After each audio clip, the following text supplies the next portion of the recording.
Hi, this is Tanya with Moonlight Farms, and today we're going to talk about how important it is to have a chicken coop that is not only going to allow your chickens to lay their eggs, but also protect them from predators. And the reason I want to talk about this today is because we got several inches of snow last night. So when I went out to feed my chickens, I could see exactly where a fox had been right up to my chicken coop. And that's very scary. I mean, I've invested a lot of money and time and everything in taking care of my chickens. Luckily, none of my chickens were harmed. They might have been scared a little bit, but none of them were harmed. And the reason they weren't is because my coop actually it has all the features that a coop would need. You know, it has my the fencing I have laid out to where nothing can actually dig up under to get in at my chickens and everything. So, and the door locks too. But there is a wonderful website that I have found that I wish I had known about when we were working on our chicken coops. And I do want to provide you their information, and I will do that in the comments below. I'll give you all their information. They've got wonderful plans to build your own chicken coop. Yes, I know there's lots of companies out there that have those prefabricated coops, and they are wonderful if that's what you want to do. I'm personally one that I like to build and customize things, and the plans that are provided by this company actually let you do that. You know, they give you the basics, give you all the measurements, exactly how much material and stuff you're going to need, but then you can actually customize it to your needs, you know. So it's a really, really nice ebook that you can get, but it's very, very important to make sure that your chickens are protected. And with the weather we have been having, I actually do have one of my roosters. His cone has some frostbite on it. Not that we didn't protect him. None of my chicken coops have electric. I know a lot of people do that. I don't have electric in any of my coops. That's one reason we absolutely cannot go a single day without checking on them, making sure their water is not frozen and everything, especially this time of year. They have to have some fresh water every day.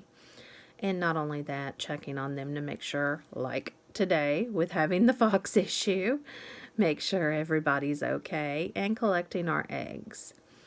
The coop, they don't, if you're looking into getting chickens, do your research, see exactly what type of chicken you're getting and exactly what they will need, because each chicken breed is a little bit different. The silkies, I have noticed I have 4 silkies. They do not jump up and roost like my laying chickens. That's what I was always used to, is laying chickens. They jump up and roost on the highest point they can. Silkies don't do that. They like to be on the ground, so I've had to redo some things for them so they have a safe and warm place this time of year.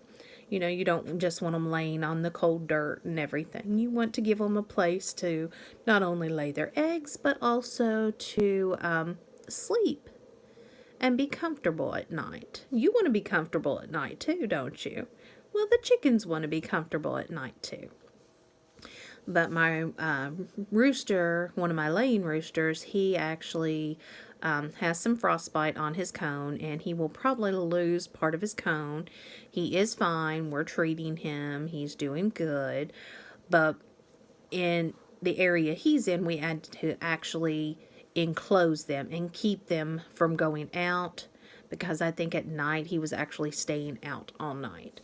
And that's how he got frostbite. So I don't want him to get any worse. I don't want him to get any more frostbite, because tonight it's supposed to be like 9 degrees.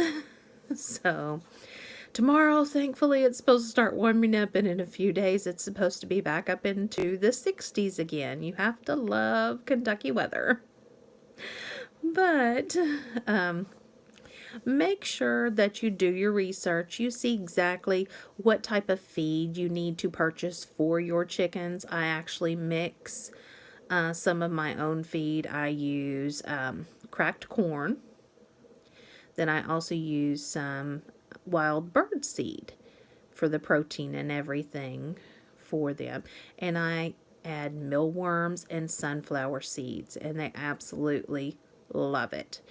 And if I don't mix it and I take them just cracked corn, which I know most of the people here in this area, that's all they ever give them is cracked corn. Because, well, most of the people in my family, they say my animals are very spoiled, and they're probably right. But anyway, when I take just cracked corn into my chickens, they will go over and look at it and then look back up at me like I'm crazy because they want to know where their mealworms and the sunflower seeds and everything are. And during the summer, I have found that with my chickens, they absolutely love when you freeze like vegetables in water and give that to them. They go nuts over it. My wife JR, she thought it was crazy the first time I took it up to them.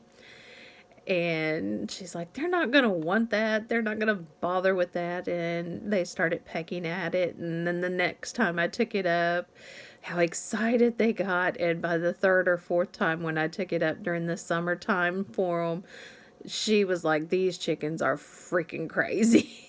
Going over to get, they didn't want the feed, they wanted the ice with the frozen vegetables in it. And I freeze all kinds of organic vegetables in them for them. I do corn, peas, sweet potatoes they like. So I do all kinds of little things like that to give my chickens something to do too. They do get bored. She's not let me put a swing in with them yet, but eventually I will get a swing in for my chickens. The Silkies I don't think would appreciate it very much, but the laying chickens do because they absolutely love to get up on things. And I have stumps, different stumps that I'll move around during the summertime for them and everything, and they like to get up on the stumps. And then when you move the stumps, the bugs that are under them, they love that. And I also let my chickens free range a little bit. Right now with this weather, they can't free range. There's just not any green. Everything's snowed over right now. So like I said, they are enclosed in an area to where they're going to be safe. They're going to be warm. They're not going to be happy all the time right now, but they are safe and warm right now to the best that I can take care of them. But anyway, make sure that you are providing your chickens with a safe area and that you do make sure you know what predators are in your area. You know, we personally here have fox, coyotes, bears, bobcats even, and they can all tear into chicken coops. But then you also have the smaller predators like your raccoons and your possums that can wreak havoc and kill. Several years back, I lost about 50 chickens in 1 year to raccoons. And it was devastating. And for a long time, I didn't have any chickens because I didn't want to have to go through that. I have 28 chickens now. I've reinforced everything that we can on our coops. I've added extra fencing around so they cannot dig up under and everything. So I try to make sure that they're taken care of. But if you have any questions about chickens or any other thing that you might want to ask me about, you can always message me at Tonya, Tonya, at moonlightfarmsky.com. You like us on Facebook and subscribe to our YouTube channel. I will have the information for the company that has all those wonderful plans for chicken coops like I said, it gives you everything that you would need. It gives you the dimensions, it gives you exactly how much material you're going to need, the tools that you'll need, everything right there. And you can customize the coops any way that you'd want to. Okay, again, this is Tanya with Moonlight Farms. Have a wonderful evening. Stay safe and warm. Bye.